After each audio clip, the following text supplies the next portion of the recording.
হঠাৎই গাড়ি থেমে যাওয়ায় রুশির ঘুম ভেঙে গেল। দ্রুত চোখ খুলে রুহানকে দেখতে লাগলো। না, সে এখনও ঘুমাচ্ছে। প্লেনে যদিও উঠে গিয়েছিল, কিন্তু গাড়িতে এসে আবারও ঘুমিয়ে পড়েছে। রুশি দীর্ঘশ্বাস নিল। সে লোকটি দরজা খুলে দিতে রুহানকে বুকে নিয়ে গাড়ি থেকে নেমে পড়ল। যদিও রুহান এতক্ষণ কোলে থাকায় শরীর প্রচণ্ড ব্যথা করছে, কিন্তু রুহানকে নিজে থেকে আলাদা করার সাহস হয়নি। রুশি আশেপাশে তাকিয়ে বুঝতে পারল গাড়িটি একটি বিশাল বিল্ডিংয়ের সামনে এসেছে। পাশে থাকা লোকটির দিকে তাকাতে সে বলল, ma'am, this way please. Rushi মাথা নাড়ল।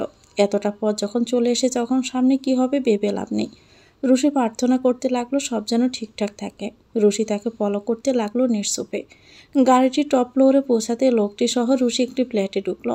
ভিতরে ঢুকে বুঝতে পারলো ফ্ল্যাটটি ডুপ্লেক্স। রুশি আশপাশ দেখতে লাগলো। খুব সুন্দর করে সাজানো গোছানো বিশাল ফ্ল্যাট, কিন্তু খুব পরিচিত চারপাশটা। রাত হওয়ায় বাহিরের দিকটা ঠাউরে উঠতে না পারলেও রুশি এখন অবাক হয়ে দেখছে। কিছুক্ষণ পরে বুঝতে পারে ও কিছু বলবে তার পূর্বেই সে পরিচিত মুখ দেখতে পেল। ও ঠিকই ভেবেছিল এটা ইনানের ফ্ল্যাট। এখানে তো 6 মাসের অধিক সময় ছিল, কিন্তু লোকটি ওকে এখানে কেন নিয়ে এলো? তবে কি ইনান নিয়ে আসতে বলছিল? মনের আশঙ্কাগুলো মনে লুকিয়ে রেখে জোরপূর্বক হেসে বলল, ইনান, তুমি আমাকে এখানে কেন? ইনান রুশির দিকে তাকালো, তারপর মুচকি হেসে হাত বাড়িয়ে বলল, রুহানকে আমার কাছে দাও, আমি ওকে রুমে শুইয়ে দিচ্ছি, তুমি উপরে যাও। রুশি তেমন বুঝে উঠতে পারল না। সংকোচ নিয়ে বলল, কি হয়েছে? ইনান মাথা নাড়ল, তারপর বলল, তেমন কিছু না। আবার তোমার জন্য অনেক কিছু হতে পারে। এত কথা বলার সময় নেই, উপরে গেলেই দেখতে পাবে। ইনানের কথা না বাড়িয়ে রুহানকে কোলে নিয়ে নিল। রুশি ইনানের কথায় আরও বেশি শঙ্কিত হয়ে পড়ল। ধীরে পায়ে উপরের দিকে এগোতে থাকলো। 3 বা 4 শ্রেণী ওঠার পর ইনান মৃদু সরে ডাকলো, রুশানি। রুশি থমকে গেল, ফিরে তাকালো ইনানের দিকে। ইনান শান্তভাবে বলল, যাই হোক না কেন, উপরে গিয়ে উত্তেজিত হয়ে পড়ো না, বরং ঠান্ডা মাথায় ভেবে কাজ করো। আমি যে রুশিকে চিনি সে অল্পতেই ভেঙে পড়ে না, বরং সে ইজ ভেরি স্ট্রং। রুশি মাথা নেড়ে দ্রুত পায়ে সামনে এগোলো। আজ ইনানকে অন্য সময়ের মতো মনে হলো না, বরং সে বন্ধুর মতোই মনে হলো, যে সকল বিপদ থেকে আগলে রাখতো আর সাহস জোগাতো, যার কাছে অকপটে সব বলা যেত। রুশির পূর্বে থাকা সংকোচ কেটে গেল। এই ইনানকেও চোখ বন্ধ করে বিশ্বাস করতে পারবে। রুশি আনমনে নিজের কামরার দিকে গেল। সেখানে প্রায় 3 বছর পূর্বে ও ছিল। দরজা হালকা বিড়ানো ছিল। ও জোরে শ্বাস নিয়ে মৃদু ধাক্কা দিল আর ধীরে ধীরে খাটের দিকে নজর গেল। প্রথমে দৃষ্টি ঝাপসা থাকায় রুশি ঠিক ঠাউরে উঠতে পারল না। হাত দিয়ে আলতো চোখ মুছে আবার তাকালো। রুশি থমকে যায়। কয়েকবার ঢোক গেল, তবুও গলা শুকিয়ে আসছে। পা অসাড় হয়ে আসায় দরজা ধরে দাঁড়িয়ে পড়ল। সামনে এগোনোর শক্তি পেল না। না, এমনটা সে আশা করেনি। যদিও ভিতর হৃদয়ে বারবার ইশারা বলেছিল খারাপ কিছু হতে যাচ্ছে, কিন্তু এমনটা তবু আশা করেনি। রুশি চোখ বন্ধ করে নিল এই আশায় যা দেখেছে তা মিথ্যে হয়ে যাবে। চোখ খুলে আগের দৃশ্য চোখের সামনে ভেসে উঠল। সেই মানুষটাকে 4 দিন পূর্ব নিজের বাড়িতে দেখেছে। তার নিথর দেহ পড়ে আছে ওর সামনে, কোনো নড়াচড়া নেই। সে নিশ্চুপে ওর মতো শুয়ে আছে। আর না, সে চোখ মেলে তাকানোর প্রয়োজন বোধ করছে। রুশি হাঁটু চেপে বসে পড়ল। নিজেকে সত্যি খুব দুর্বল মনে হচ্ছে। ইনানের পরিচিত সে রুশিকে কোথাও খুঁজে পেল না, বরং খুঁজে পেল এক অসহায় রুশিকে, যে আপনজনকে হারানোর ভয়ে আড়ষ্ট হয়ে আছে। রুশি ঠিক এই মুহূর্তে বুঝতে পারল সায়ানকে কোনো দিনও ঘৃণা করতে পারেনি, বরং তার ভয়ঙ্কর রেগেছিল। আর সে রাগের আড়ালে কোথাও একটা ওর অনুভূতিগুলো লুকিয়েছিল। সায়ানের উপর যখন আর কোনো রাগ থাকলো না, ঠিক তখনই নিজের অনুভূতিগুলোকে খুঁজে পেল। রুশির বুকের পাশটা চিনচিন ব্যথা হতে লাগলো। নিজেকে সামলে উঠতে নিয়েও পারল না। শরীরে কোনো শক্তিও খুঁজে পাচ্ছে। রুশির মানসিক ভাঙাগড়ার চিত্র কেউ একজন গভীরভাবে দেখল।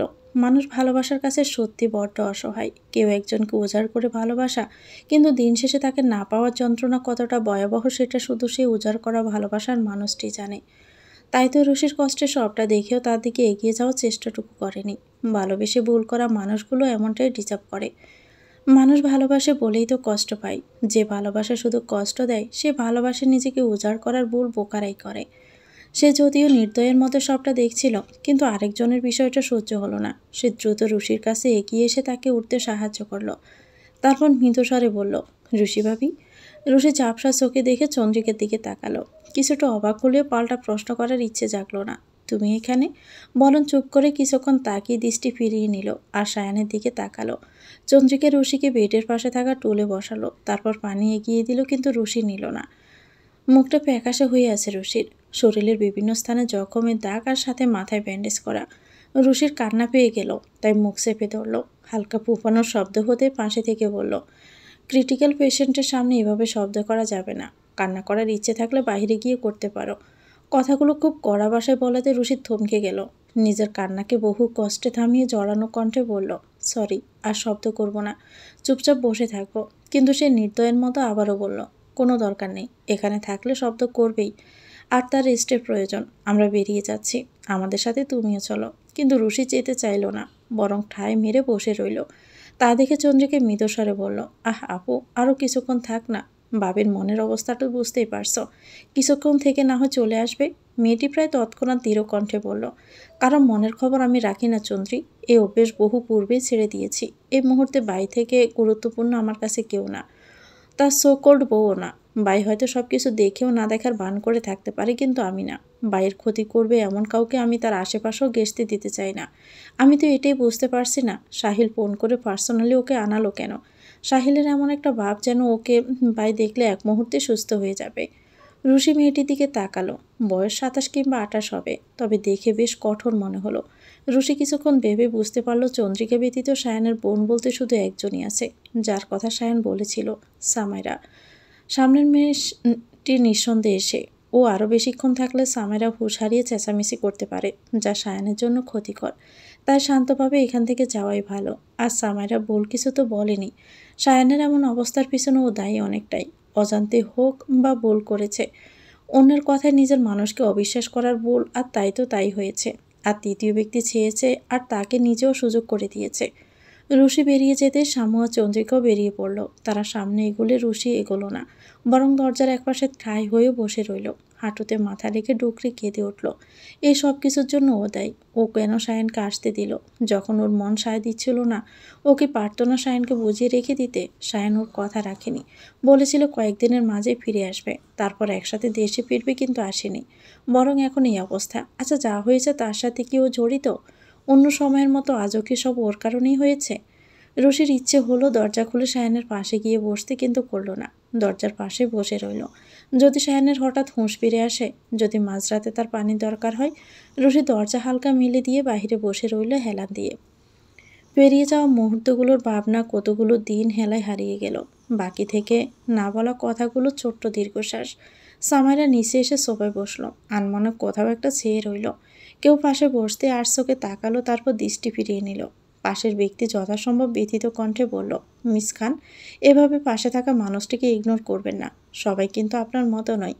আমার মতো সেন্সিটিভ মানুষই এই জগতে বাস করে। শামু কথাটাকে গায়ে মাখল না।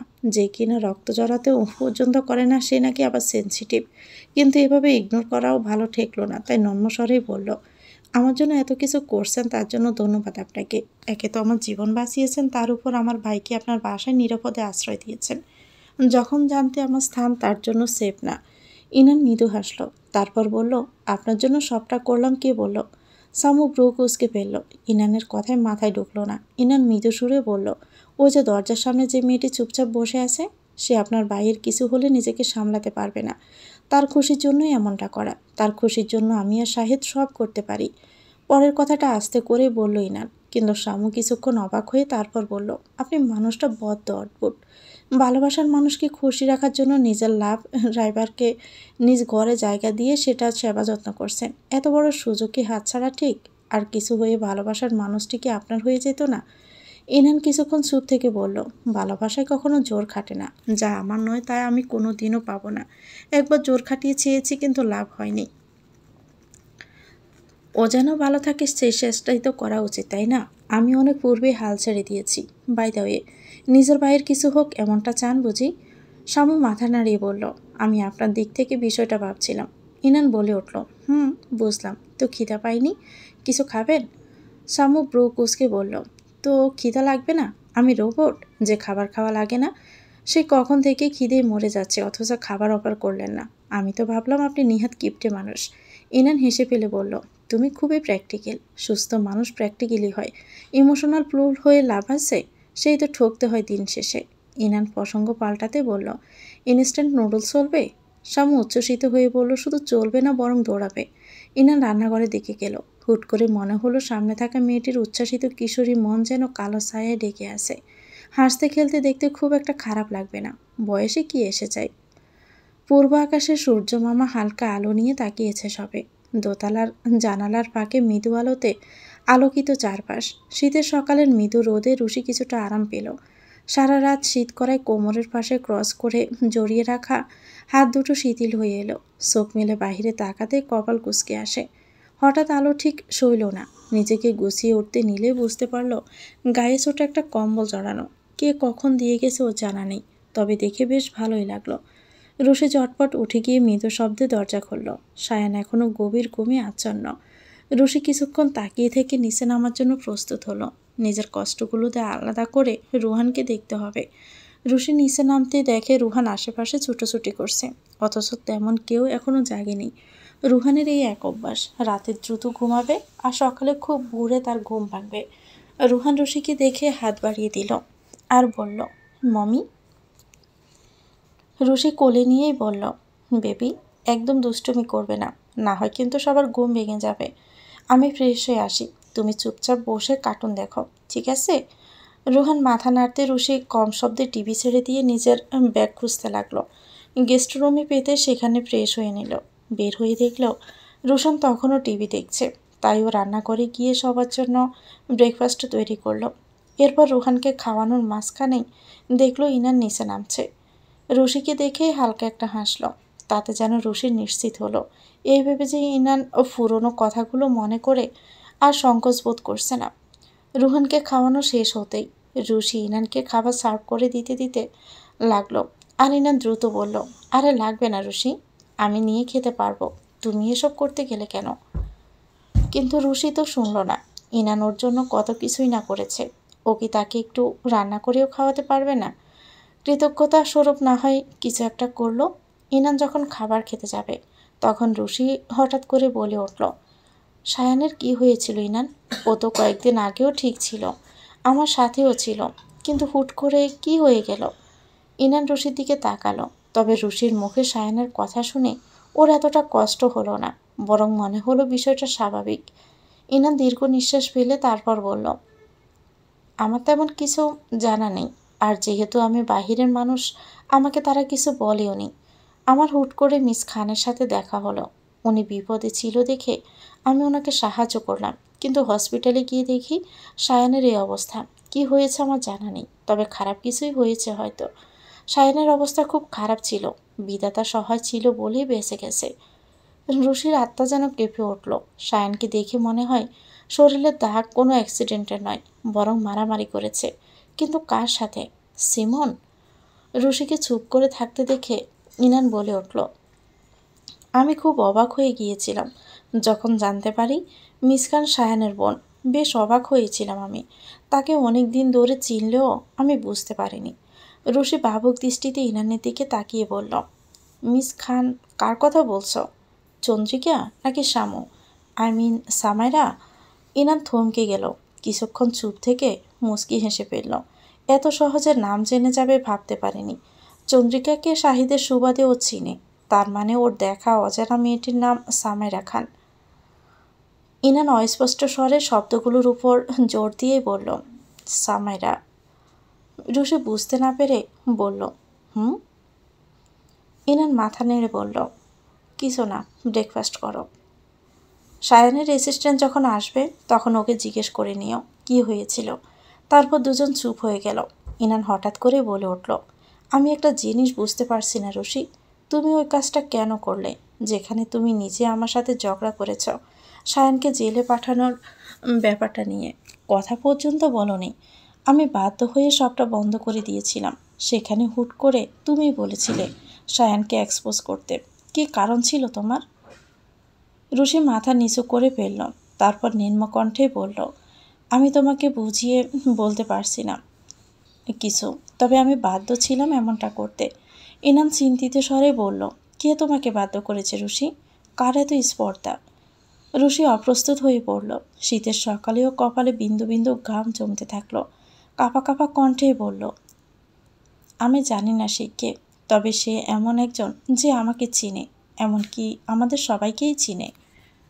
খুব কাছের কেউ যে ভিতরের সব খবর জানে। আমি সায়ান আর রুহানের মধ্যে রুহানকে চুজ করতে বাধ্য হয়েছি, না হয় সে রুহানের ক্ষতি করত। রুহান খুব ছোট ছিল and I have no choice. সেদিন যখন আমাকে সেই ফ্ল্যাটে নিয়ে যাওয়া হয় তখন তার দ্বিতীয় অপশন ছিল সায়ানকে জেলে পাঠানো। তাই তো আমি রাজি হতে চাইনি। আমি যদিও সায়ানকে তখন ঘৃণা করতাম, ওর প্রতি আমার অনেক রাগ ছিল, কিন্তু সায়ানের সাথে এমনটা হোক আমি চাইনি। তাই সে আমাকে রুহানকে নিয়ে থ্রেট দিতে লাগলো। সে এটা পর্যন্ত জানতো রুহান আমার সন্তান নয়। I truly have no choice. আমার একটা পদক্ষেপ রুহানকে বিপদে ফেলতে পারত। আমি জানি আমি অনেক বড় ভুল করেছি সায়ানীকে সোজ না করে, কিন্তু রোহান আমার সন্তান আর আমি ওকে বিপদে ঠেলে দিতে পারি না। সায়ান আমাকে কখনো ক্ষমা করবে না। ওর সাথে আমি যা করেছি তার কিছুই ও ডিজার্ভ করে না। রুশি মাথা নিচু করে বসে রইল। ওর খুবই কান্না পাচ্ছে এই মুহূর্তে, কিন্তু ইনানের সামনে কান্না করতেও পারছে না। ও চায় না সামনের মানুষটি ওকে দুর্বল ভাবুক। ইনান প্রায় অনেকক্ষণ ধরে রুশিকে পর্যবেক্ষণ করলো। রুশি সে আগের মতোই জিদি রয়ে গেছে। কোনো কিছু করার ইচ্ছে জাগলে সেটা করবেই, আর না করতে চাইলে কেউ করাতে পারবে না। ইনান রুশিকে আশ্বাস দিয়েই বলল, ও যে তোমার সাথে 2 বছর খারাপ ব্যবহার করেছে তার ফল ভোগ করেছে, যদিও খুব বেশি হয়ে গেছে। তার জন্য কিছুটা কাঠখড় তো পোড়াতেই হবে বলো। তবে সায়ান তোমার মতোই ইমোশনাল ফুল। একটু কিউট সাজলেই দেখবে গলে মোম হয়ে যাবে।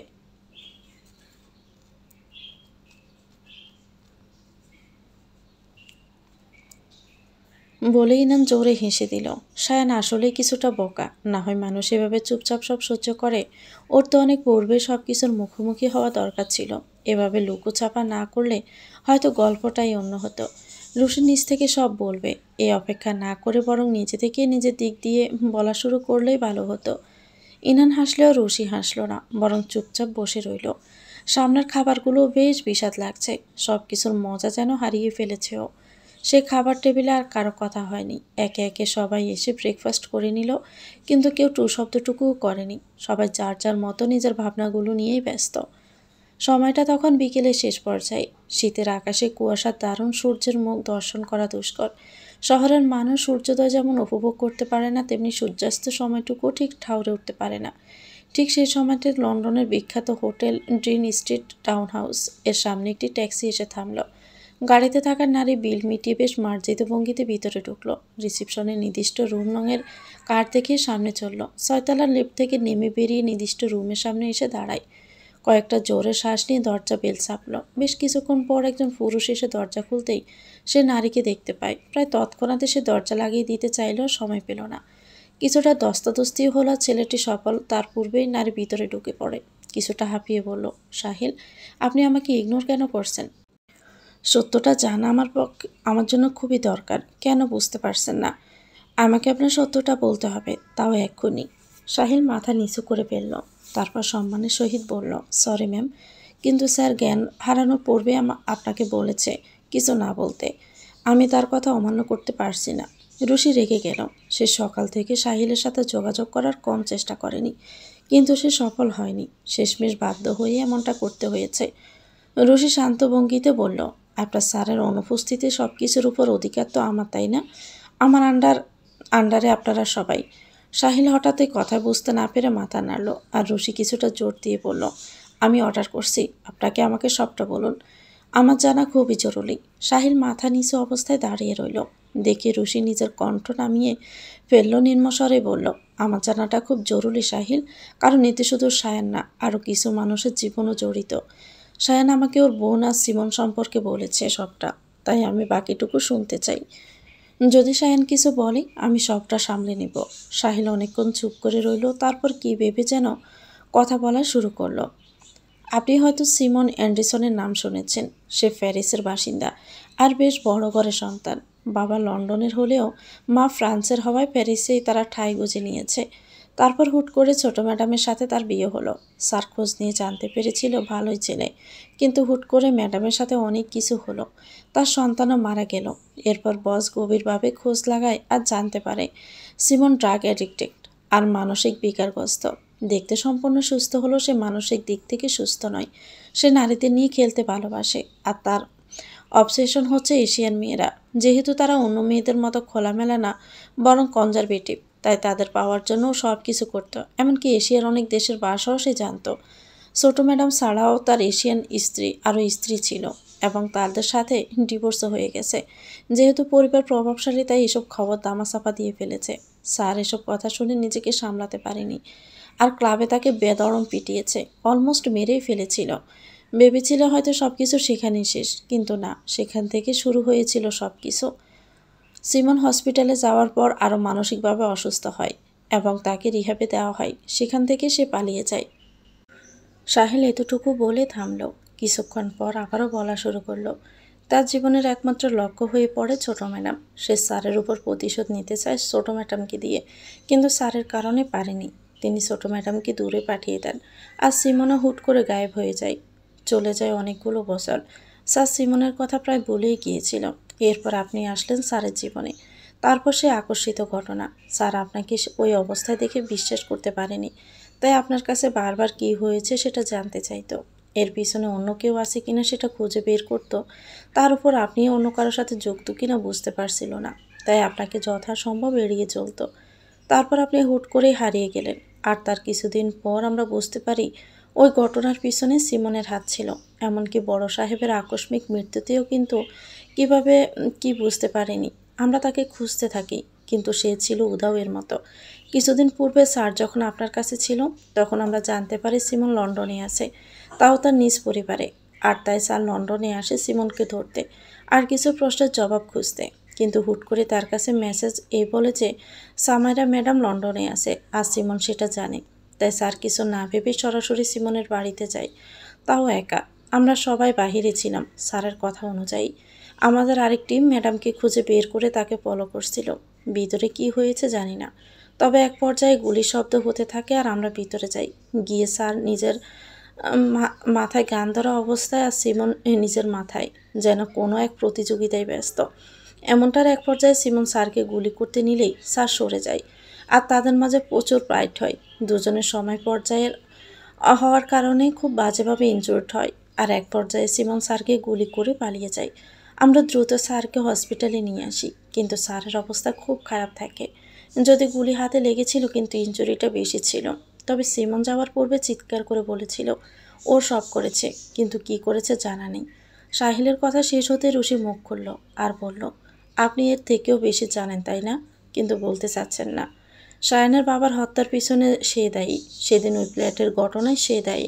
আর সেদিন হসপিটালের ওইখানে যখন আমার অপারেশন করতে চাচ্ছিল, তখনই সেই দায়ী ছিল। সাহিল কথা বলতে চাইল না। তখন রশি বলল, আমাদের হলুদের দিন আমি হলুদ শাড়ি পরে বসেছিলাম। তখন হুট করে আঙ্কেল ফোন করে আমাকে আর বলে সায়ানকে বিয়ে না করতে। আমি অবাক হয়ে যাই আর এমন বলার কারণ জিজ্ঞেস করি, কিন্তু তিনি বলছিলেন না। এর কিছুক্ষণ পর ওনার ফোন থেকে মেসেজ আসে, যেখানে একটা ঠিকানা রেস্টুরেন্টে থাকে, আর আমাকে বলে সেখানে একা যেতে। আমার তার বিয়ে ভাঙার কথার জবাব দরকার ছিল, তাই তো আমি লুকিয়ে একাই বেরিয়ে পড়ি। ড্রাইভারকে বলি সে রেস্টুরেন্টে নিয়ে যেতে, কিন্তু মাঝপথে হঠাৎ গাড়ি থেমে যায়, আর সেই ড্রাইভার পিছন ফিরে আমাকে কি যেন ইনজেক্ট করে ফেলে। প্রথমে কিছু না হলেও এরপর আর কি হচ্ছিল আমি বুঝতে পারছিলাম না।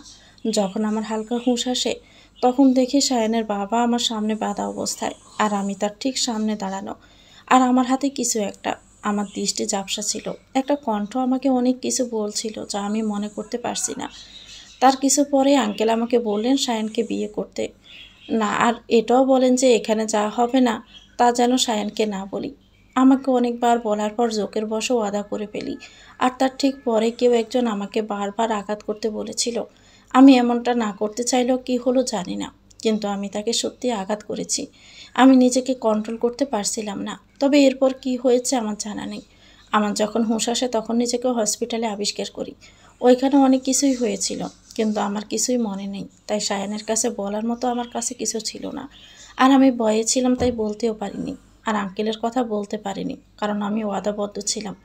রুশি চোখ বন্ধ করে ফেলল, তারপর বলল, আমি এর বেশি কিছু জানি না, তবে আমি চাই আপনি সায়ানকে এগুলো না জানান।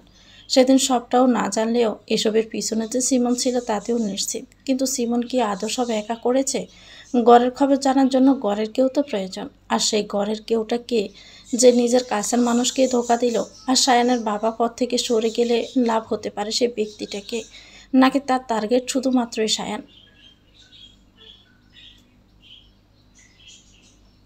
চন্দ্রিকা সবেমাত্র কিছু সবজি কিনে দোকান থেকে বেরোলো। যদিও ইরানের বাসায় আপাতত ওদের ঠিকানা, কিন্তু এভাবে হাত গুটিয়ে থাকতে ভালো লাগছিল না।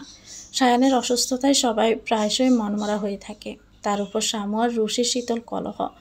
যদিও রুশি শামুকে তেমন কিছু বলে না, কিন্তু শামু যা বলে রুশি ঠিক তার বিপরীত কাজটি করে, হোক সেটা ভালো কিংবা খারাপ। আর শামুও নিজের মুখের লাগাম টানতে পারে না, মুখে যা আসে তাই বলে ফেলে। তবে যখন শামুকেও দেখেছিল, তখন শামু ওর দেখার সবচেয়ে শান্ত আর মার্জিত মেয়ে ছিল ওর কাছে। ওকে খুব আদর করত আর নিজের বোনের মতো আগলে রাখত। কিন্তু হঠাৎ সেই ঘটনার পর থেকে সে সম্পূর্ণ বদলে যায়। পূর্বের মতো শান্ত স্বরে কথা বলে না, এমনকি তার সকল অনুভূতি যেন বিলীন হয়ে গেছে। কাউকে না বিশ্বাস করে আর না কারোর সাথে নিজের কোনো কথা বলতে পারে। জীবন্ত লাশের মতো যেন বেঁচে আছে, যার অনুভূতি বলতে কিছু নেই। তবে একটা জিনিস তার বদলায়নি, সেটা হচ্ছে ওর খোঁজ নেওয়া।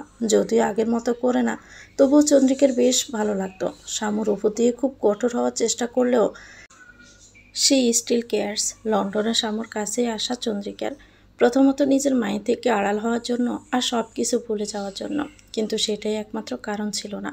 ওর উদ্দেশ্য ছিল শামুকে নিয়ে দেশে ফেরা। শামুর পরিবেশ বদলানো দরকার, তাহলে হয়তো নিজে অনেকটা বদলে যাবে। এই 2 বছর অনেক চেষ্টার পর বুঝতে পারলো শামু প্রস্তুত নয়। ও দেশে কোনো মূল্যেই ফিরে যেতে চায় না। কিন্তু চন্দ্রিকার সময় যে পুড়িয়ে যাচ্ছে, যাকে অপেক্ষার কথা বলে এসেছে, সে কি আদৌ অপেক্ষা করছে কিনা জানে না। তবে ওর মনে হয় ও অনেকটা দেরি করে ফেলেছে। ওর নিজ গন্তব্যে ফিরে যাওয়া উচিত। চন্দ্রিকা এই কয়েকদিনে সিদ্ধান্ত নিয়েছে সায়ানের স্বাস্থ্যের উন্নতি ঘটলেই ও দেশে ফিরে যাবে। শাহিদের নিকট ওর ফিরে যাওয়া উচিত। চন্দ্রিকা আনমনেই হাসছিল। ভাবনার এতটাই বিভোর ছিল যে আশেপাশে কোনো কিছুই নজরে পড়ছিল না।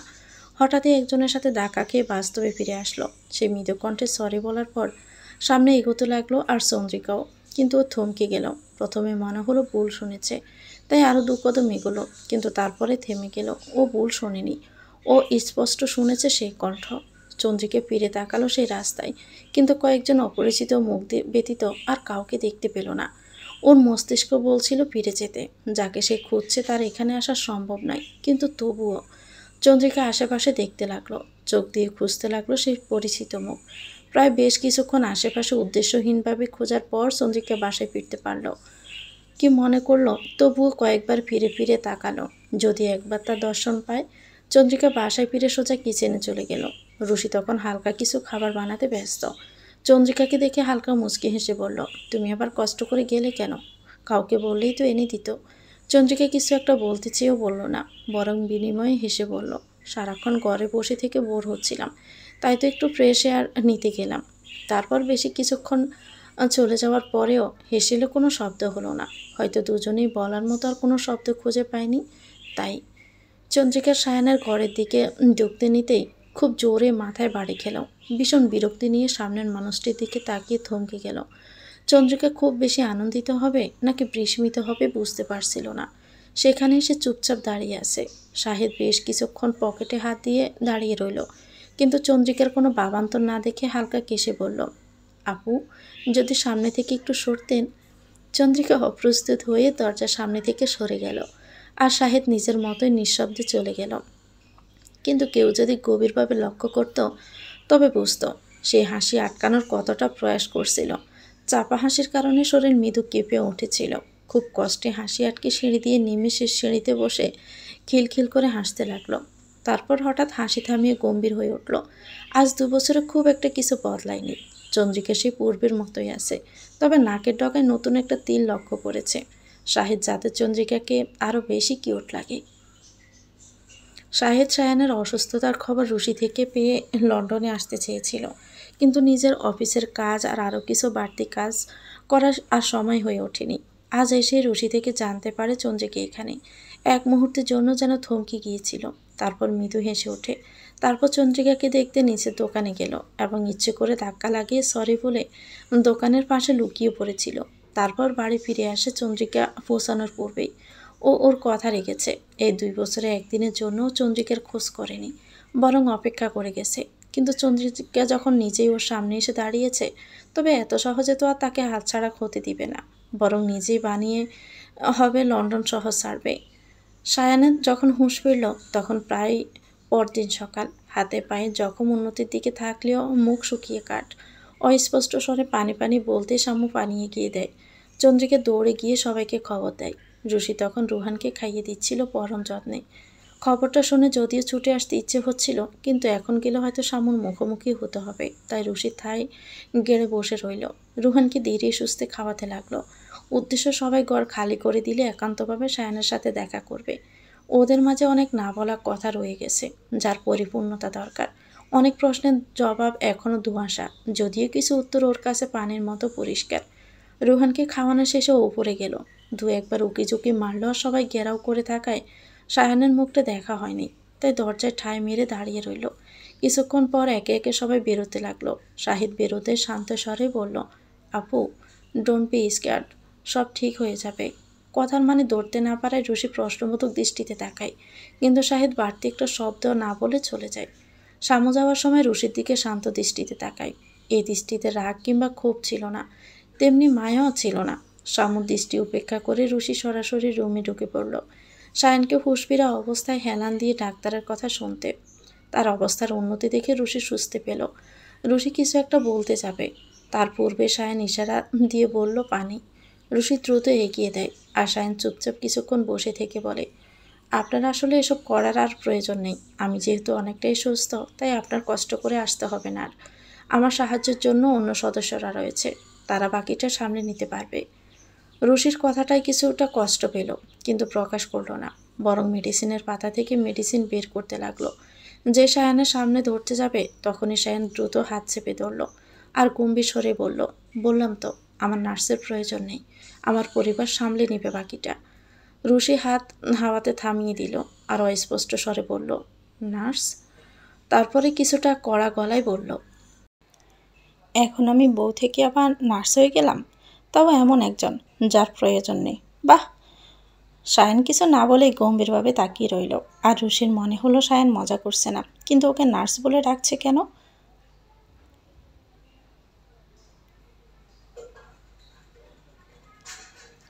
রুশি সায়নকে বেশ কিছুক্ষণ ধরে পর্যবেক্ষণ করলো। সায়ন খুব গম্ভীর দৃষ্টিতে ওর দিকে তাকিয়ে, কিন্তু ঠিক ব্রু কুঁচকানো নয়, যার অর্থ সায়ন বিরক্তি বোধ করছে না।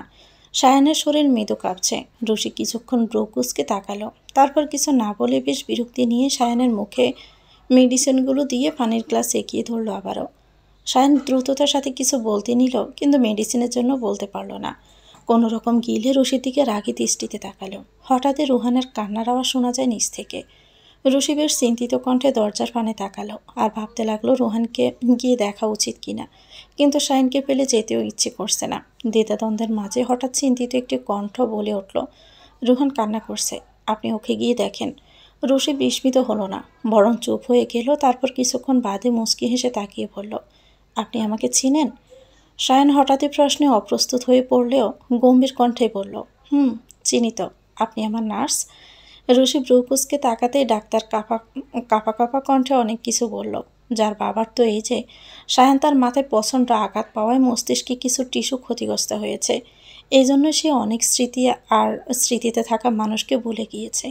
রুশি বুঝদারের মতোই মাথা নাড়ল, তারপর মুচকি হেসে বলল, কি অদ্ভুত তাই না মিস্টার খান, আপনি আমাকে ভুলে গেছেন, সাথে আমাদের সাথে জড়িত সকল কিছু।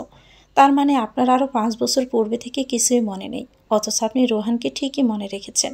আমি ছাড়া আদৌ কি রোহানের অস্তিত্ব জানা সম্ভব? সায়ন মাথা নিচু করে পেল, তারপর গড় গড় করে বলে দিল, এটা শাহিদের আইডিয়া ছিল। ওর মতে আমার তোমাকে এত সহজে ক্ষমা করে দেওয়া উচিত না, তাই তোমাকে না চিনতে পারার এই নাটক। ওর মতে এতে তোমার কিছুটা শিক্ষা হবে, আর তুমি আর অন্যের কথা সহজে বিশ্বাসও করবে না, আর না তাদের কথায় সিদ্ধান্ত নিবে। ইনানেরও মনে হয়েছে এটাই পারফেক্ট প্ল্যান, তাই তো আমি। সায়ন কিছুক্ষণ চুপ থেকে মাথা নিচু করেই অস্পষ্ট স্বরে বলল, সরি। রুশি কিছু না বলে গম্ভীর হয়ে উঠল, মনে মনে ভীষণ রাগ। শাহিদকে কাছে ফেলে কাঁচা চিবিয়ে খাওয়ার ইচ্ছে জাগছে। ওর ভাই হয়েও ওর বিরুদ্ধে ষড়যন্ত্র করে চলছে নির্দ্বিধায়। আবার কি অভিনয় রে বাবা, ডোন্ট বি স্কোয়াড, সব ঠিক হয়ে যাবে। কিন্তু রুশি নিজের হালকা রাগ ভিতরেই রেখে দিল। ডাক্তারকে বাহিরে যেতে বলল। ডাক্তার রুম থেকে বেরোতেই দীর্ঘ নিঃশ্বাস ফেলে বলল, আপনার উপর আমি অন্যায় করেছি অনেক বেশি হয়তোবা। আপনি আমার দরুন বিনা দোষে 2 বছর জেল খেটেছেন, তার জন্য আমি সত্যি দুঃখিত। এই 2 বছরে এমন কোনো একটি দিন নেই যেদিন আমি আপনাকে জেলে পাঠানোর জন্য গিল্টি ফিল করিনি। কিন্তু সত্য এটাই যে আমি আপনাকে যতটাই ঘৃণা করতাম, সেটার জন্য আমি এভাবে আপনাকে শাস্তি দেওয়ার কথা কখনোই ভাবিনি। প্রতিশোধ নেওয়ার জন্যই আমি শায়লা সেজে দেশে ফেরা, তবে সেটা এভাবে কখনো নিতে চাইনি। আমাকে রুহান আর আপনার মাঝে যে কোনো একজনকে বেছে নিতে বলা হয়েছিল।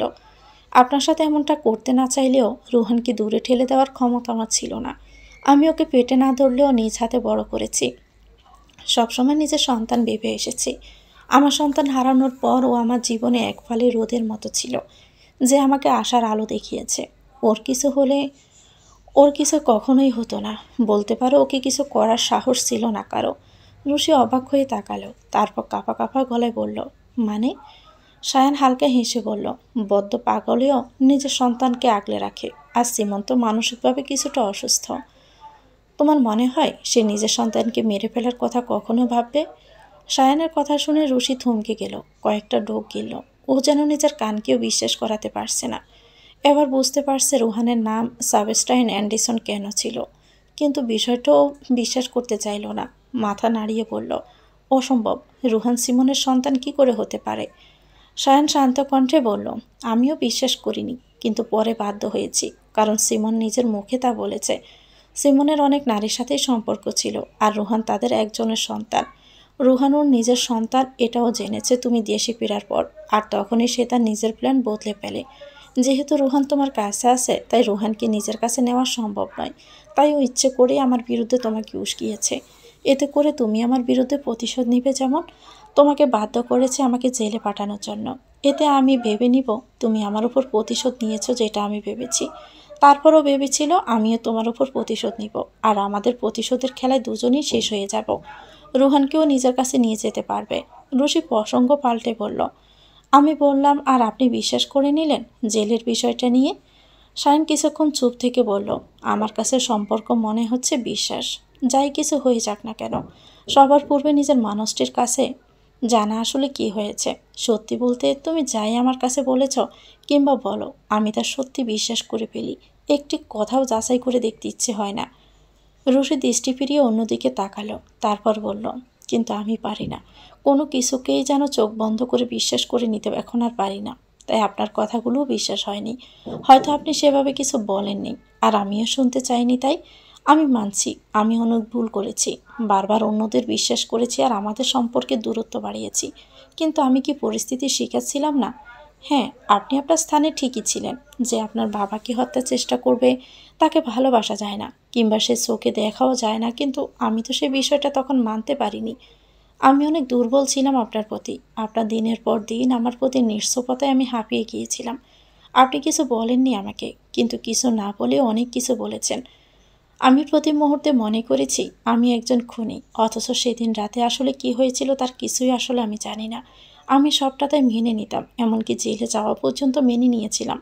কিন্তু আমার সন্তান, আমি জানি আপনি কিছুই করেননি, কিন্তু তখন তো জানতাম সব কিছুর জন্য আপনি দায়ী। আমি এসব কিছুই মানতে পারিনি, আর তাই তো আপনার প্রতি ঘৃণার শুরু সেখান থেকেই। তারপর বাবার কোম্পানির উপর অ্যাটাক, আর তিয়াশার সন্তানের বাবা আপনি। এইসব কিছু আমার মাথায় গেঁথে গিয়েছিল। আপনি আপনার স্থানে সঠিক, তবে আমি আমার স্থানে ভুল নই। সায়ন মৃদুস্বরে বলল, আমি তোমাকে কোনো দিনই ঘৃণা করিনি। তোমার প্রতি মায়া কাজ করতে বলেই তোমার থেকে দূরে থাকার চেষ্টা করতাম, যাতে তোমার প্রতি দুর্বল না হয়ে পড়ি। আমি কোথাও না কোথাও ভাবতাম তুমি বাবার সাথে কিছু করনি, তাই বারবার তোমাকে জিজ্ঞেস করতাম। তুমি যদি মুখ ফুটে একবার বলতে, রুশি, যে আমি এমনটি করিনি, আমি সত্যি তোমাকে বিশ্বাস করতাম। তুমি শুধু একবার বলেই দেখতে। আর এখন তো আমি জানি তুমি কিছু করনি। রুশি কাঁপা কণ্ঠে বলল, কে বলেছে আপনাকে? সাহিল। সায়ন তিক্ত কণ্ঠে বলল, তাহলে সাহিলও জানে বিষয়টা? তুমি সাহিলকে বলতে পেরেছ, অথচ আমাকে? যাই হোক, তোমাকে একটা গল্প বলি। সায়ন বালিশে মাথা দিয়ে চোখ বুজে ফেলল, তারপর শান্ত স্বরে বলতে শুরু করলো। অন্যদের লাভ ম্যারেজ হলেও সে অ্যারেঞ্জ ম্যারেজে বিশ্বাসী ছিল। বাবা পছন্দ করে বিয়ে করালো, আর সেও নিজের বাবার পছন্দকে বেশ পছন্দ করেই ফেলল। বউর কেয়ারিং আর মিষ্টি ভাষায় অল্প কয়েকদিনই তাকে ভালোবেসে ফেলল। তাদের সংসার ভালোই চলছিল। সন্তানকে নিয়ে হুট করে সব বদলে যেতে শুরু করলো। প্রথম প্রথম সে ভাবলো হয়তো অফিসে ব্যস্ততাই এই দূরত্বের কারণ, তাই অফিসের কাজের ফাঁকে স্ত্রীকেও সময় দেওয়া শুরু করলো। আর খুব দ্রুতই দূরত্বের কারণ বুঝতে পারল। কিন্তু সে এ ব্যাপারে তার স্ত্রীকে কিছু বলেনি, বরং নিজেই সম্পূর্ণটা দিয়ে বোঝাতে চেয়েছে কতটা ভালোবাসে তাকে। স্ত্রী সেখান থেকে ফিরে আসলো, সম্পর্ক পূর্বের মতো রইল না, তবুও সংসার খুব ভালোই চলছিল। সে এতটাই হেল্পলেস ছিল যে ভালোবাসার কাছে সে সবটা জেনেও কিছু করতে পারেনি, আর মৃত্যু সম্মুখে দাঁড়িয়েও কিছু করছে না। রুষি চুপ করে রইল। কিছু কিছু বাস্তবতা মেনে নেওয়া খুব কঠিন, অথচ কল্পনা রাজ্যে থাকাও তো সম্ভব নয়। রুষি সায়নকে আবার বলতে শুনল, আমি তার মতোই বড্ড অসহায় রুষি।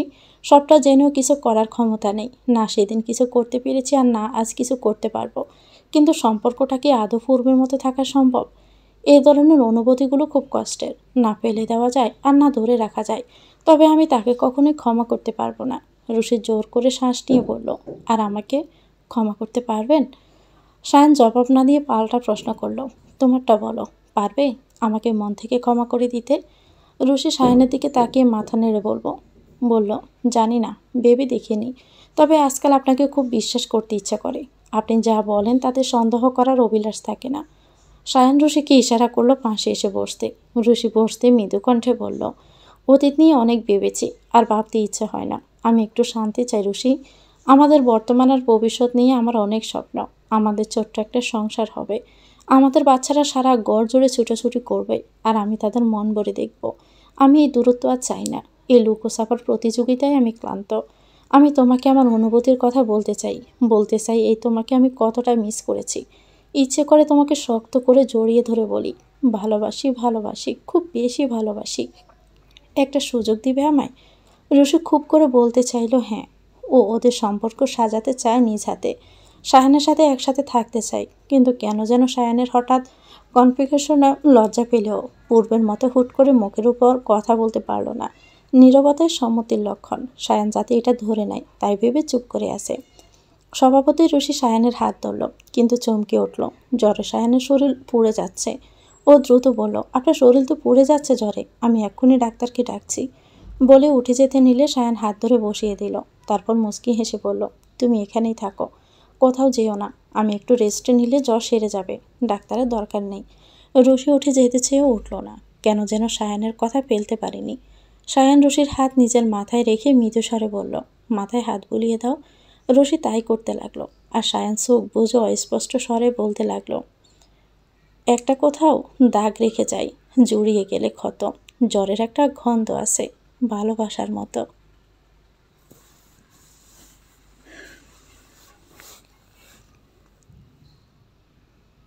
শাহেদ সবেমাত্র স্ট্রবেরি মুখে দিয়েছে, কিন্তু চিবানোর সুযোগ পায়নি। তার পূর্বেই কেউ একজন শক্ত করে ওর কান চেপে ধরল। শাহেদ মায়া কান্না করে বলল, বুবু, হাসতে লাগছে তো? আমি এখন বড় হয়ে গেছি না? এভাবে মান সম্মানের 12টা বাজাও কেন বলো তো? রুচি চোখ ছোট ছোট করে তাকিয়ে বলল, চুপ, তোর আজকে খবর আছে। কিসব বুদ্ধি দিস মানুষকে? এসব শয়তানি বুদ্ধি তোর মাথায় আসলো কি করে? ঋষি কথা বলতে বলতেই শাহিদকে টেনে নিয়ে যেতে লাগলো। টেবিলে বসে থাকা চন্দ্রিকার দৃশ্যটি দেখে বেশ মজা পেল। যখন থেকে শাহিদের সাথে দেখা হয়েছে তখন থেকে এমন ভাব করছে যেন ওকে কোনো জন্মে সে দেখেনি। চন্দ্রিকার বেশ রাগ হলেও শাহিদের সাথে একা কথা বলার সুযোগ হয়ে ওঠেনি। চন্দ্রিকা হালকা চিল্লিয়ে বলল, ভাবি, আমার পক্ষ থেকে কয়েকটা কিলকুশি বেশি দিও। কিছু মানুষ তো এত পাকা অভিনেতা হয়ে গেছে যে মুখে খাবার রেখেও এমন ভান করে যেন খাবারটা ছুঁয়েই দেখেনি। শাহেদ চন্দ্রিকার দিকে রাগে দৃষ্টিতে তাকালো, তারপর রুষির সাথে চলা শুরু করলো। রুষি রুমে ঢুকে রুমের দরজাটা হালকা বেরিয়ে দেয়। মুহূর্তে চাহনি বদলে গেল তার। বেশ গম্ভীর কণ্ঠে বলল, আমি তোমাকে যা করতে বলেছি তা করেছ? শাহেদ নিজের শার্টের কলা ঠিক করতে করতে বলল, সব কিছুই ঠিকঠাক আছে, তোমার অনুমতিতে সামনে এগোনো হবে। কিন্তু বুবু, বিষয়টা কি আরেকবার ভেবে দেখবে? রুষি কিছুক্ষণ চুপ থেকে বলল, বাবা বাবির কিছু নেই শাহেদ। আমি যা করেছি তার জন্য আমার বিন্দুমাত্র রিগ্রেট নেই। শিমুন মস্ত বড় ভুল করেছে। ওর ভুল মানুষের সাথে টক্কর দিয়ে ভুল করেছে। ওর সাহস কি করে হয় সায়ানের গায়ে হাত তোলার? ও নিজেকে বেশ ওভার স্মার্ট ভাবে, তাই তো? এখন থেকে পালিয়ে গেছে বাংলাদেশে। ভেবেছে আমরা তার খোঁজ কোনোদিনও পাবো না। কিন্তু ওর এই এক ভুল পদক্ষেপ ওর করা সমস্ত প্ল্যান ভেস্তে দিয়েছে। আমার এলাকায় থেকে আমার কাছের মানুষের ক্ষতি করবে, এটা কি ওর মন গড়া ইচ্ছে নয়? শাহেদ মাথা নাড়ল, তারপর কিছুটা সন্দিহান কণ্ঠে বলল, তাই বুলোকে মেরে ফেলার প্ল্যান? রুষি চোখ বন্ধ করে নিল। তারপর কয়েক মুহূর্তে পরে চোখ খুলল। চোখের কার্নিশে ক্রোধ স্পষ্ট। ঠোঁটের কিছুটা হাসি রেখে বলল, আমি ওকে মারিনি। আমি শুধু তাই করেছি যা ও আমাদের সাথে করেছে। আমাদের একজনকে আরেকজনের বিরুদ্ধে বরকে দিয়েছে, আর আমাদের জীবনের সুন্দর মুহূর্তগুলোকেও কালো ছায়া নষ্ট করে দিয়েছে। আমিও তাই করেছি। যার কাছে ও আশ্রয় নিতে চেয়েছে আমি তাকেই ওর বিরুদ্ধে উস্কে দিয়েছি, আর ও করা প্ল্যানে ও নিজে হারিয়ে গেছে। আর যাই হোক, নিজের ক্রাইম পার্টনারের কাছ থেকে ধোঁকা পেয়েও তাকে বাঁচিয়ে রাখাটা বড্ড বোকামি, আর তারা সে বোকামি করেনি। রুশি গম্ভীরভাবে ভাবতে লাগলো কিছুদিন পূর্বের কথা। সাহিল থেকে কথাগুলো জানার পর থেকে ও সিমনের খোঁজ নিতে শুরু করে। শায়লা চৌধুরীর পরিচয়ে এখনও অনেকে ওকে চিনে, আর ইনানের সুবাদে আরও কয়েকজনের সাথে থেকে সাহায্য নিতে পেরেছে। যদিও ইনান হয়তো জানে বিষয়টা, কিন্তু রুশিকেও কোনো প্রশ্ন করবে না, সেটা রুশি ভালো করেই জানত। রুশি যখন খোঁজ পায় যে সিমন বাংলাদেশে, তখনও সিমনের সাথে যোগাযোগ করেনি, বরং করেছে অন্য একজনের সাথে, তাও সিমনের আইডি হ্যাক করে, যেভাবে সিমন শায়ানের আইডি হ্যাক করেছিল। সম্পূর্ণ কাজটি শাহিদ করেছে, যেহেতু ও আইটি এক্সপার্ট। সিমনের আইডি থেকে মেসেজ পাঠায়, এটা বলে যে যদি সে সিমনকে লুকিয়ে থাকতে সাহায্য না করে তাহলে শায়ানকে সবটা জানিয়ে দিবে। আর ব্যাস, 24 ঘন্টার মাঝে ওরা খবর পায় যে সিমনকে কেউ মেরে ফেলেছে, তাও সেই একই ফ্ল্যাটে। সিমনের মৃত্যুর কারণ ইলেকট্রিক শক। যেহেতু শায়ানের সাথে লড়াইয়ের পর ও এমনিতেই দুর্বল ছিল, তাই ওকে মারা বেশ সহজ ছিল তার জন্য। রুশি অবাক হয়নি, সে মানুষটির ওই ফ্ল্যাটের সাথে যে আলাদা সম্পর্ক আছে যা ও পূর্বেই বুঝেছে। শায়ান রুশির জীবনের সকল ঘটনাই যেন ওই ফ্ল্যাটের সাথেই জড়িত। রুশি দীর্ঘ নিঃশ্বাস ফেলল। হঠাৎ শাহেদ শান্ত স্বরে বলল, আর সিমনের ক্রাইম পার্টনার, তার সাথে কি করবে তুমি? তাকে নিয়ে এখনও কিছু ভাবিনি আমি। আমার এখনও কিছু প্রশ্নের জবাব খোঁজ করা বাকি, আর সিমন ছাড়া একমাত্র সেই প্রশ্নগুলোর জবাব দিতে পারবে। তার সাথে এরপরে কি করব তা নিয়ে এখনও ভাবছি, তবে তাকে আমি ছেড়ে কোনো দিনও দিব না। শায়ানের হয়তো তার সাথে কিছু করার ক্ষমতা নেই, কিন্তু আমি তার সাথে সম্পর্কিত নই। আমি নিজের স্বামীকেই ছাড়িনি। যদিও সবটা বুঝার ভুল ছিল, তাহলে তাকে কি করে ছেড়ে দিব? সে সবটার জন্য শাস্তি পাবে, তবে সিমনের মতো করে নয়। রুশি কথা শেষ করার পূর্বে দরজা খুলে খুব জোরে খুলে যায়। দরজার সামনে সামেরাকে দাঁড়িয়ে থাকতে দেখে শাহিদ কিছুটা অপ্রস্তুত হয়ে পড়ে। আদৌ কতটুকু শুনেছে আর সেটা কিভাবে নিয়েছে তার চাহনি দেখে বোঝা মুশকিল, কিন্তু শাহিদের তুলনায় রুশির শান্ত জলের ন্যায় ভাবলেশহীনভাবে দাঁড়ালো। শান্ত চাহনিতে এমনভাবে তাকিয়ে রয়েছে যেন শামর হুট করে আসা আর সবটুকু শোনাতে ওর কিছুই যায় আসে না। শামুর অস্তিত্ব ওর উপর বিশেষ ইফেক্ট ফেলছে বলে মনেও হয় না। শামু বিষয়টি লক্ষ্য করে ভ্রু কুঁচকে তাকালো, তারপর বলল, অন্যজনকে? সিমনের সাথে কে জড়িত ছিল? রশি শাহিদকে ইশারা করলো বাহিরে যেতে। শাহিদ প্রথমে যেতে না চাইলেও রশির চাহনি দেখে যেতে বাধ্য হলো। আজকাল রশির এমনভাবে তাকানোকেও বেশ ভয় পায়। শায়লার বুথ রশিকে ভর করেছে এমন মনে হয়। শায়ান যে কী করে শায়লা আর রশি দুজনকেই একত্রে সামলাবে কে জানে। শাহেদ বাহিরে যেতে রুশি শামুর দিকে তাকালো, তারপর শান্ত স্বরে বলল, বিষয়টা তোমার অজানা থাকার কথা নয়। তোমার ভাই যেহেতু জানে, তুমি তার কিছুটা আঁচ পেয়েছ আমি জানি। তবে মনে রেখো, তোমার বাবা কিংবা ভাই অসহায় হলেও আমি নই। আমি আর কাউকেই ছাড়ি না, যে আমার এতটুকুও ক্ষতি করে সে যেই হোক না কেন। শামু কিছুক্ষণ চুপ থেকে বলল, তোমাকে আমার এত অপছন্দ কেন জানো? রুশি মুচকি হেসে বলল, তোমার ভাইকে এত বছর কষ্ট দিয়েছি তাই হয়তো। তোমার ভাইকে তো আমি জেলেও পাঠিয়েছি। আমাকে অপছন্দ করা স্বাভাবিক কিছু নয়। সামাইরা মাথা নাড়ল, যাতে রুশি বুঝতে পারল ওর কারণটা সঠিক নয়। রুশি কিছুক্ষণ ভেবেও কিছু খুঁজে পেল না, তাই মৃদু স্বরে বলল, অপছন্দ যেহেতু তুমি করো, তাই কারণটাও তুমি খুব ভালো জানবে। শামু শান্ত স্বরে বলল, অপছন্দ করতাম, তাও কিন্তু সেই মুহূর্ত থেকে যখন আমি তোমাকে প্রথম দেখেছি।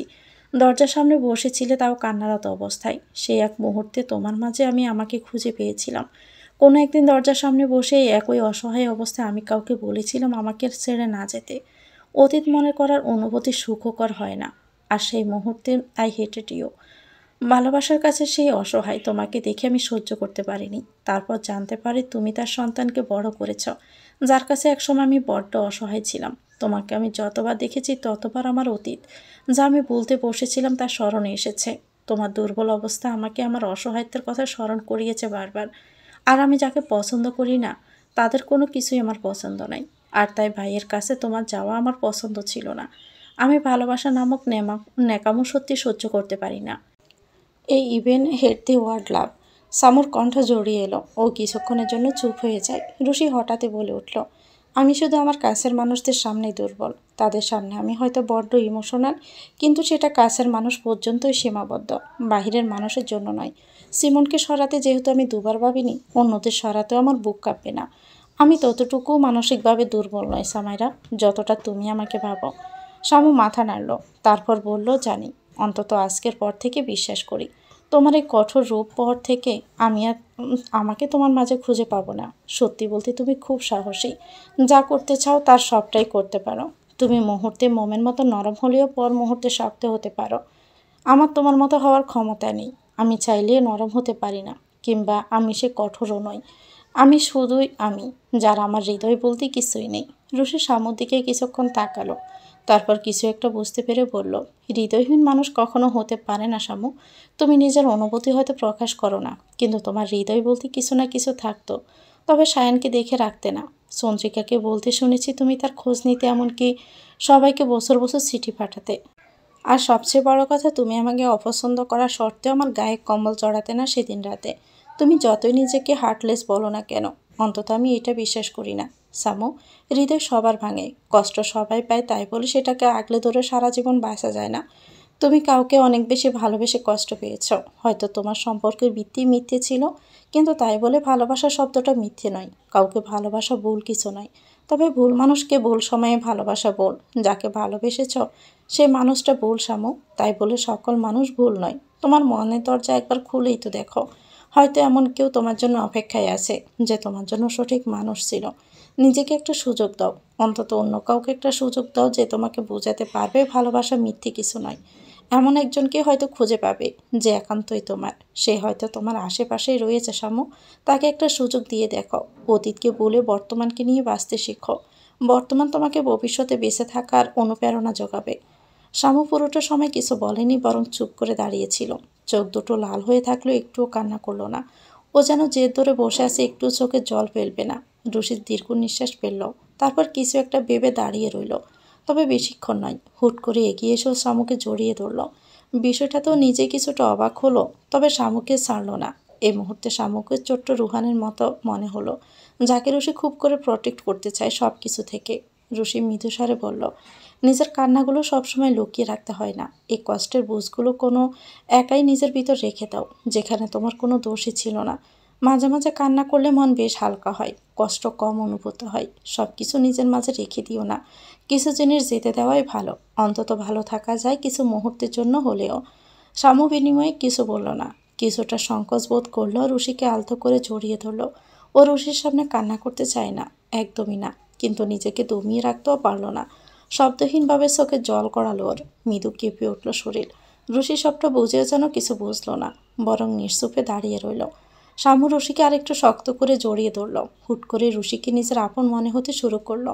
কিছু সম্পর্ক গভীরত্ব পরিমাপ করা যায় না। তো ভিউয়ার্স, গল্পটির নাম গোমট অনুভূতি। এটা গল্পের সপ্তম অংশ। পরবর্তী অংশ পেতে চ্যানেলটিকে সাবস্ক্রাইব করে আমাদের সাথেই থাকবেন। ভিডিও ভালো লেগে থাকলে একটি লাইক দিয়ে দিবেন। আল্লাহ হাফেজ। আসসালামু আলাইকুম।